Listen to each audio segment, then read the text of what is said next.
A revolução das criptomoedas e o que diz quem ainda não entendeu isso. Você está acompanhando o Reflexões de número 8. Um momento recente de discussão em Davos, na Suíça, talvez tenha gerado menos reflexão do que deveria, e por isso acabou vindo parar aqui no Reflexões. Esse momento foi o seguinte: o presidente do Banco Central da França e o CEO da Coinbase, que é uma corretora de criptomoedas, uma exchange, né, falando sobre Bitcoin e deixando claro que a compreensão de ambos é muito diferente.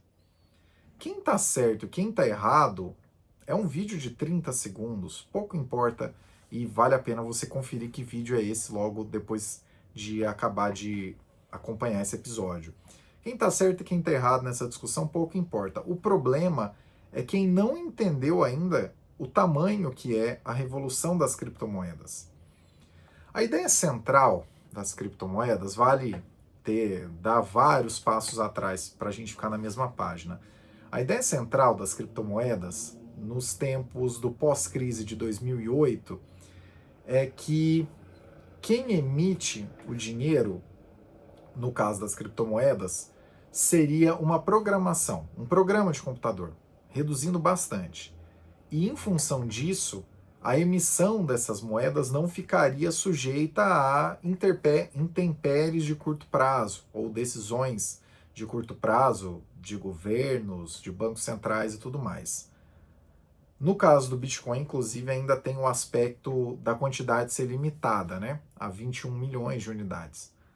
Se você, inclusive, já ouviu falar que o Bitcoin é deflacionário, é porque, além de ter uma quantidade limitada de oferta, já citado 21 milhões de unidades, essa oferta vai ficando cada vez mais difícil com o passar do tempo, por conta do chamado halving, que é um evento que acontece a mais ou menos cada 4 anos e que diminui a quantidade de novas unidades que podem ser encontradas. Mas, enfim, esse processo de encontrar novas criptomoedas se chama mineração.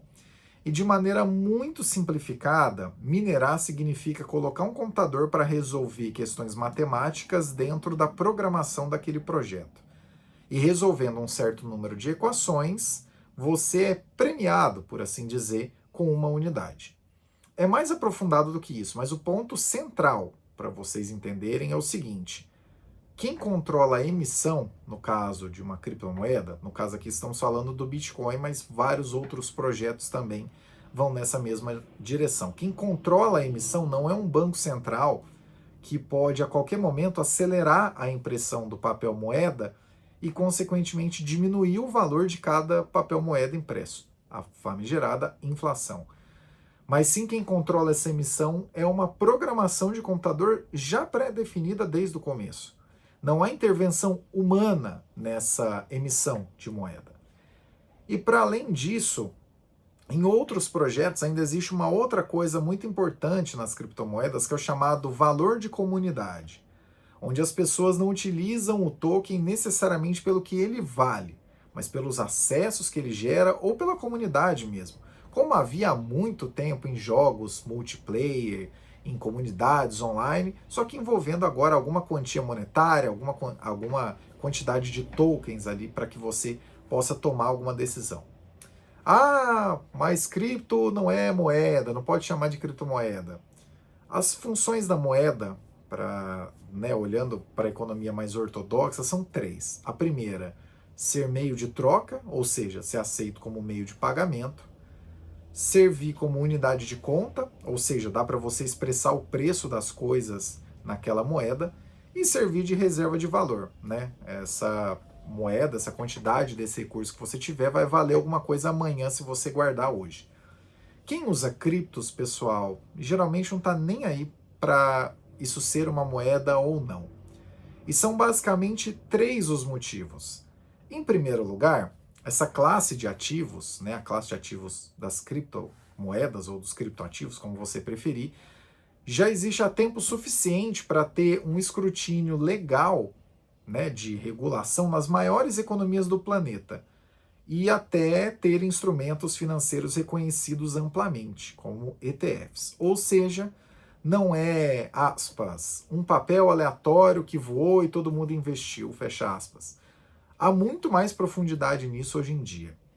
Em segundo lugar, a discussão de é bolha ou não é demanda um exame de consciência de classe dos economistas, ou melhor dizendo, de consciência da classe dos economistas, né, das pessoas que estão ali no campo da economia, da qual, inclusive, faço parte. Porque alguma coisa que você não sabe mais detalhes ou nem sabe sobre o funcionamento seria necessariamente uma bolha? Quem discute a coisa nesse patamar em pleno 2026 está quase 10 anos atrasado. E em terceiro lugar, né, dos motivos pelos quais quem usa criptos não está nem aí para o fato disso ser moeda ou não ser moeda, quem usa criptomoedas ou criptoativos está mais focado na utilização como meio de comunidade ou de transferência de valores do que como fim. Quer um exemplo? Depois que você acompanhar esse episódio, pesquisa aí quanto tempo fica, quanto que fica em taxas e quanto tempo demora para você mandar uma remessa de R$ 5.000 para, digamos, a África do Sul, né, na moeda local. Depois que você pesquisar, veja em quanto tempo e qual é o custo de fazer a mesma coisa usando Litecoin. Eu vou te adiantar, o segundo caso vai custar alguns reais e a transação será efetivada em poucos minutos. E no primeiro caso vai custar pelo menos uns R$ 100, às vezes até mais do que isso, dependerá de um monte de variáveis e demorará dias. Sim, pessoal, já existe o Pix global. Nossa, né? Vou falar essa frase, ficou meio enrolado. Já existe o Pix global. Chama cripto.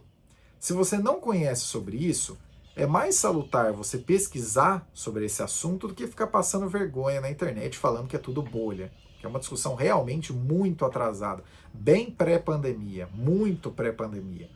Diga-se de passagem, essa voz que aqui você está acompanhando agora falou ainda em 2017 que o Bitcoin não era uma bolha, justamente pelo aspecto deflacionário que ele tem por causa da quantidade limitada de unidades. O link do artigo, inclusive, vai estar na descrição desse episódio.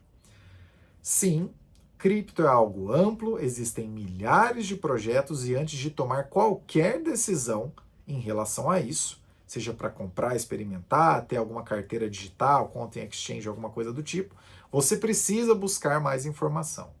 Aqui nós falamos sobre Bitcoin e Litecoin, que são dois projetos, mas existem muitos outros projetos. Literalmente milhares de projetos. Esse é um mercado que, no momento em que esse episódio está sendo gravado, vale cerca de 3 trilhões de dólares, sendo os dois maiores projetos, Bitcoin e Ethereum, 72% disso tudo. E existe muita informação boa na internet sobre isso. Não é porque você não sabe sobre um assunto que necessariamente ele é irrelevante ou, como costumam dizer por aí, uma bolha e mais nada. Na realidade, os maiores interessados nessa história de que você precisa achar que é tudo bolha são os emissores de moeda dos países. Afinal de contas, se você descobrir que poderia ter e utilizar um sistema de pagamentos fora da rede, que não depende da atuação desses emissores de moeda, talvez essa ausência de confiança faça com que o valor dessa moeda seja ainda mais moído do que a própria ação de emitir moeda sem lastro nenhum. Muita informação nessa última frase, qualquer coisa volta um pouco e ouve de novo que você vai entender qual é o ponto onde a gente quer chegar. E por qual motivo o título desse episódio e logo ao início foi colocado que criptos são uma revolução? Bem, porque elas têm o potencial de alterar basicamente tudo que a gente conhece em relação a dinheiro, tudo mesmo. E isso já está se desdobrando há anos. Vale, por exemplo, você pesquisar grandes empresas que já se utilizam das mesmas estruturas do universo cripto para tanto tomada de decisão quanto otimização de processos. Isso já acontece há muito tempo, tá, pessoal? Se você ouvir realmente alguém falando é bolha, não é bolha, é moeda, não é moeda, passa esse vídeo adiante, porque a pessoa está realmente muito tempo atrasada nessa discussão. Abraço para o Daniel Fraga, de onde estiver, caso esteja assistindo esse vídeo. E quem entende um pouquinho de criptomoedas e de Bitcoin vai entender por que eu mandei esse abraço. Caio Augusto aqui, em 21 de janeiro de 2026. Até o próximo Reflexões.